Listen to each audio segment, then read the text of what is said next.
সাবেক আইজিপি জাভেদ পাটোয়ারি সহ ৫ জনের বিরুদ্ধে গ্রেপ্তারি পরোয়ানা। চট্টগ্রামে পিকআপ ও কাভার্ড ভ্যানের সংঘর্ষে নিহত ৫। এবং গাজীপুরে পাল্লা দিয়ে বাড়ছে অপরাধ, কেরানীগঞ্জে ৬ মাসে ৩৫ খুন।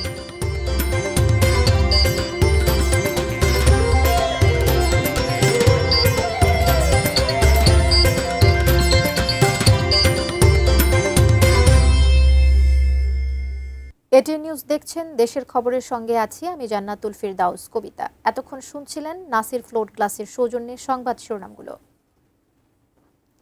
এবারে পুরো খবর। ২০১৬ সালে গাজীপুরে জঙ্গি অভিযানের নামে মাদ্রাসার ছাত্র ইব্রাহিম সহ ৭ জনকে হত্যার ঘটনায় সাবেক আইজিপি জাভেদ পাটোয়ারি সহ ৫ পুলিশ কর্মকর্তার বিরুদ্ধে গ্রেপ্তারি পরোয়ানা জারি করেছেন আন্তর্জাতিক অপরাধ ট্রাইব্যুনাল ১। ট্রাইব্যুনালের তদন্ত সংস্থা সম্প্রতি এই ঘটনায় একটি মামলা করেছেন। সোমবার প্রসিকিউশনের মাধ্যমে তদন্ত সংস্থার আবেদনের পরিপ্রেক্ষিতে ট্রাইব্যুনাল এই গ্রেপ্তারি পরোয়ানা জারি করেন। প্রসিকিউটর গাজী মনোয়ার হোসেন তামিম জানান, ২০১৬ সালের ৮ অক্টোবর দেশের বিভিন্ন জেলা থেকে ইসলামী মনোভাবাসম্পন্ন ৭ তরুণকে গাজীপুরের জয়দেবপুর থানার পাতারটি গ্রামের একটি বাড়িতে তালাবদ্ধ রেখে তাদের বিরুদ্ধে জঙ্গি সংশ্লিষ্টতার অভিযোগ এনে হত্যা করা হয়। সিটিটিসি ও সোয়াটের দুটি দল এই হত্যাকাণ্ডের ঘটনা ঘটিয়েছে বলেও অভিযোগ প্রসিকিউশনের। আগামী ১৫ অক্টোবর এই মামলার পরবর্তী শুনানির জন্য দিন ধার্য করেছেন ট্রাইব্যুনাল ১। গুম এবং বিচার বহির্ভূত হত্যার অপরাধ, যেটি মানবতা বিরোধী অপরাধেরই একটি অংশ হিসাবে তদন্ত সংস্থা প্রাথমিকভাবে প্রমাণের সত্যতা পেয়েছে।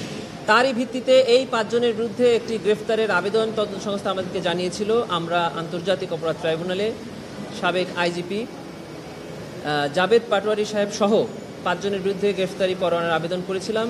মাননীয় ট্রাইব্যুনাল তাদের বিরুদ্ধে গ্রেফতারি পরোয়ানা জারি করেছেন। দুর্ঘটনার খবর। চট্টগ্রামে দাঁড়িয়ে থাকা কাভার্ড ভ্যানের পেছনে পিকআপের ধাক্কায় চালক সহ ৫ জন নিহত হয়েছেন। আহত হয়েছেন আরও ৪ জন। নিহত ও আহতদের সবাই পিকআপ ভ্যানের যাত্রী ছিলেন। আদিত্য সুমনের ক্যামেরায় চট্টগ্রাম প্রতিনিধি মনিরুল ইসলাম পারভেজের তথ্য ছবিতে ডেস্ক রিপোর্ট। প্রতিদিনের মতো পিকআপে করে সীতাকুণ্ডের ফৌজদারহাট থেকে ফিশারিঘাট এলাকায় মাছ কিনতে যাচ্ছিলেন জেলেপাড়ার ব্যবসায়ীরা। ভোর ৪:৩০টার দিকে নগরের সিটিগেট এলাকায় পৌঁছালে দ্রুতগতির পিকআপ ভ্যানটি নিয়ন্ত্রণ হারিয়ে রাস্তার পাশে দাঁড়িয়ে থাকা কাভার্ড ভ্যানের পেছনে ধাক্কা দেয়। এতে পিকআপ ভ্যানটির সামনের অংশ পুরোপুরি দুমড়ে মুচড়ে গেলে ঘটনাস্থলেই চালকসহ ৩ জনের মৃত্যু হয়। হাসপাতালে নেয়ার পর মারা যান আরও ২ জন। নিহতরা হলেন আকাশ দাস, অজিত দাস, রনি দাস, জুয়েল দাস ও সোহাগ। আহত আরও ৪ জন চট্টগ্রাম মেডিকেল কলেজ হাসপাতালে চিকিৎসাধীন। চালক ছাড়া নিহত ও আহত সবাই চট্টগ্রামের সীতাকুণ্ডের ফৌজদারহাট এলাকার বাসিন্দা।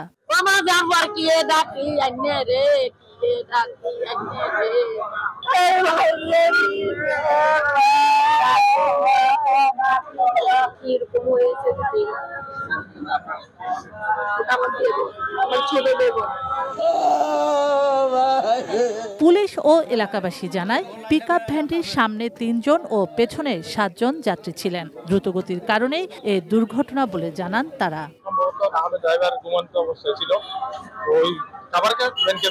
সামনে যে 3 জন বড় ছিল 3 জনের স্পট ডেড হয়েছে।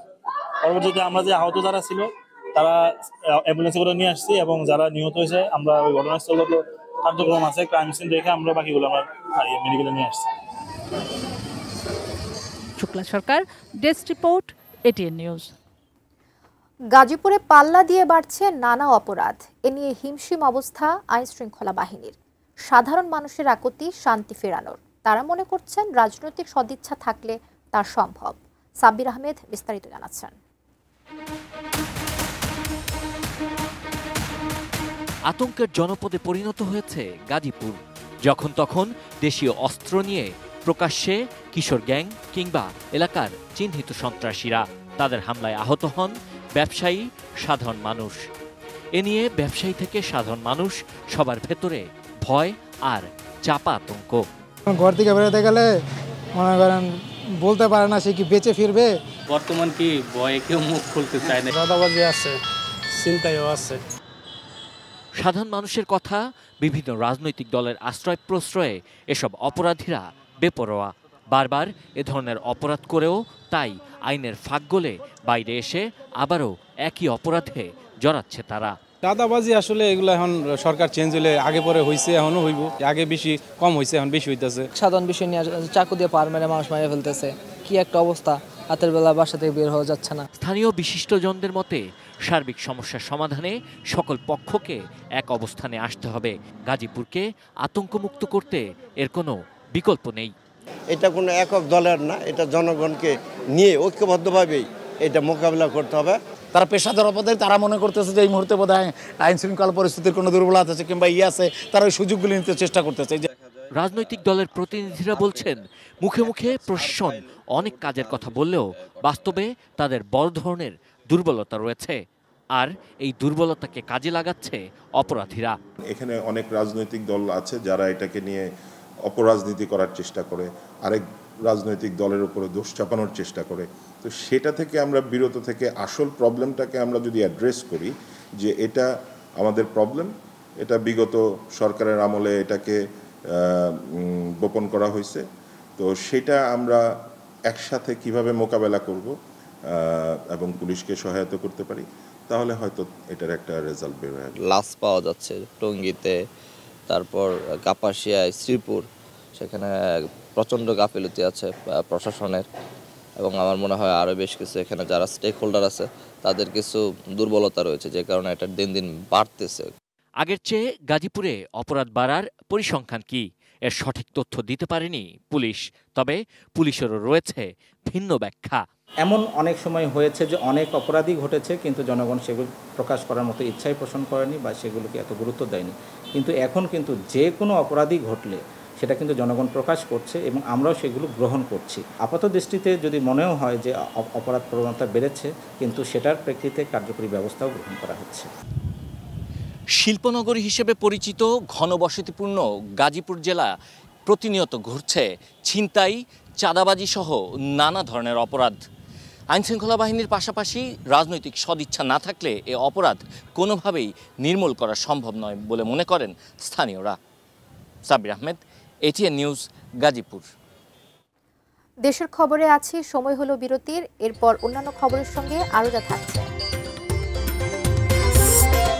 ছাত্র সংসদের দাবিতে দ্বিতীয় দিনের মতো বেগম রোকেয়া বিশ্ববিদ্যালয় শিক্ষার্থীদের অনশন।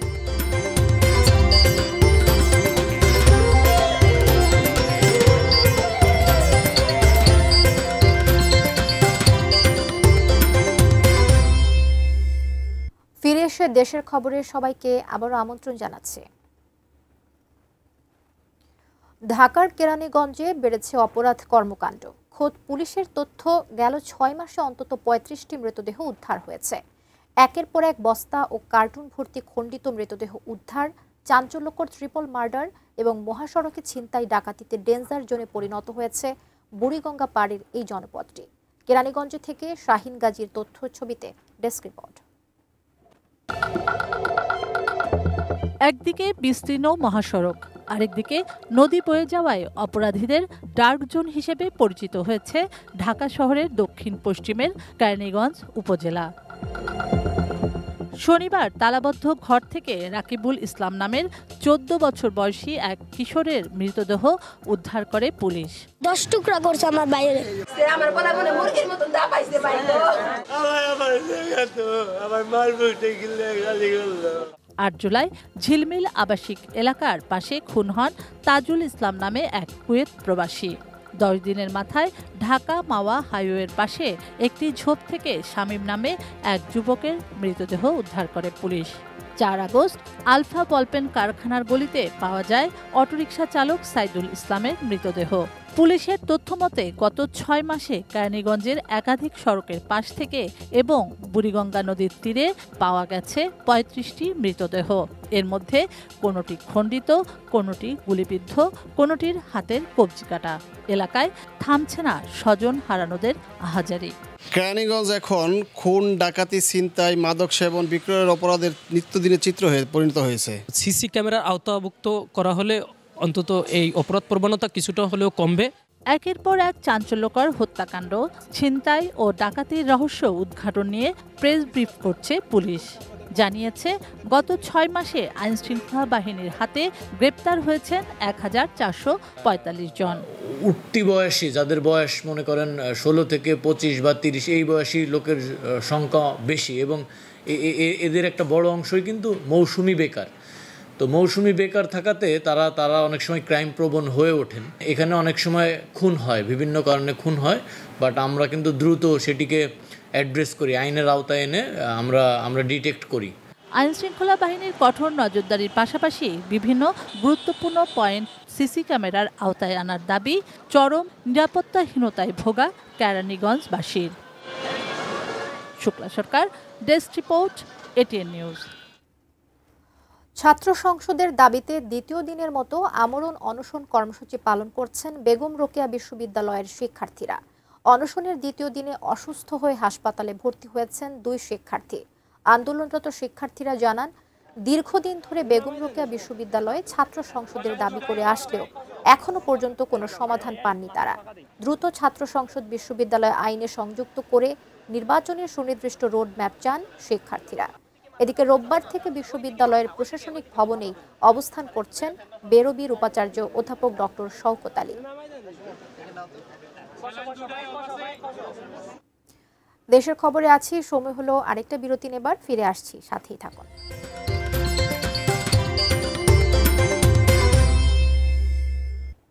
ফিরে এসে দেশের খবরে সবাইকে আবারও আমন্ত্রণ জানাচ্ছি, আমি জান্নাতুল ফেরদাউস কবিতা। রোহিঙ্গা ক্যাম্পে চাকরি পুনর্বহালের দাবিতে কক্সবাজারের কোর্ট বাজারে উখিয়া টেকনাফ সড়ক অবরোধ করছেন চাকরিচ্যুত শিক্ষকরা। আটকা পড়েছে শত শত গাড়ি। সেখান থেকে আন্দোলনের খবর জানিয়েছেন আমাদেরকে প্রতিনিধি অর্পণ বড়ুয়া।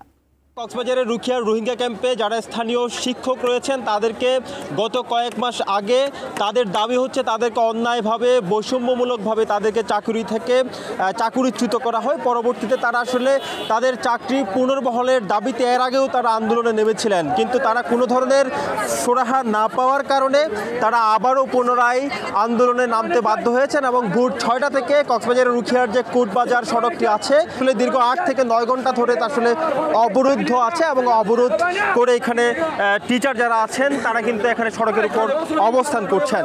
একটু কথা বলতে চাই যে আজকে আপনাদের দাবি কি?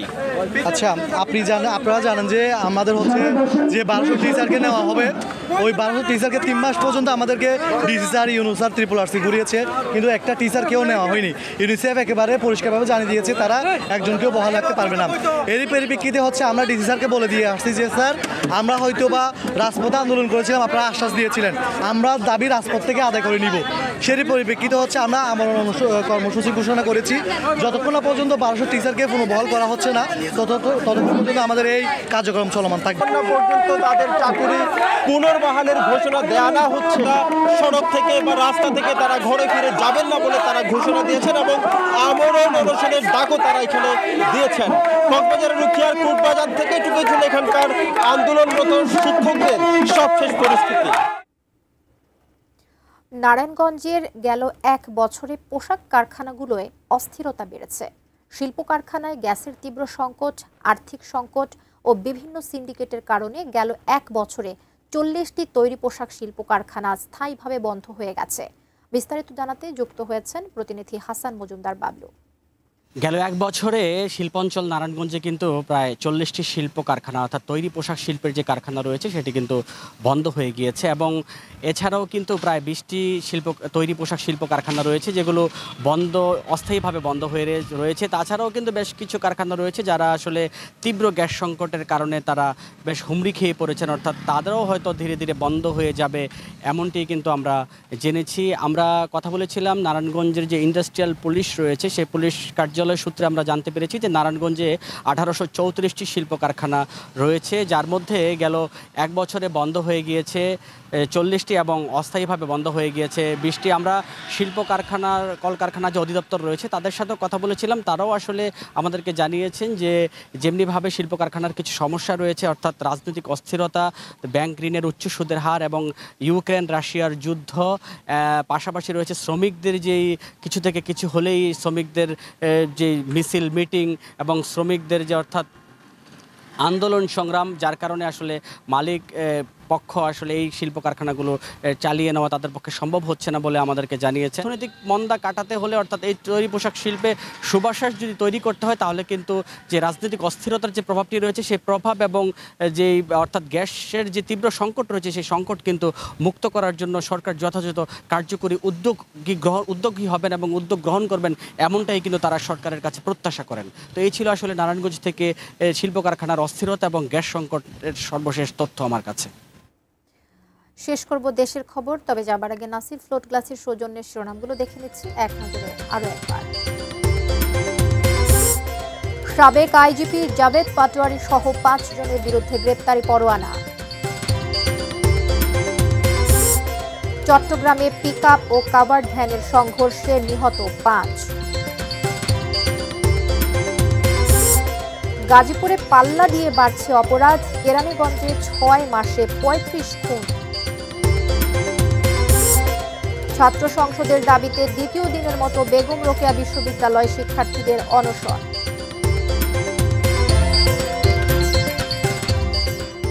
এই ছিল দেশের খবরে। কাল আবারও দেখা হবে একই সময়। সে পর্যন্ত ভালো থাকুন, সুস্থ থাকুন, এটিএন নিউজের সঙ্গে থাকুন।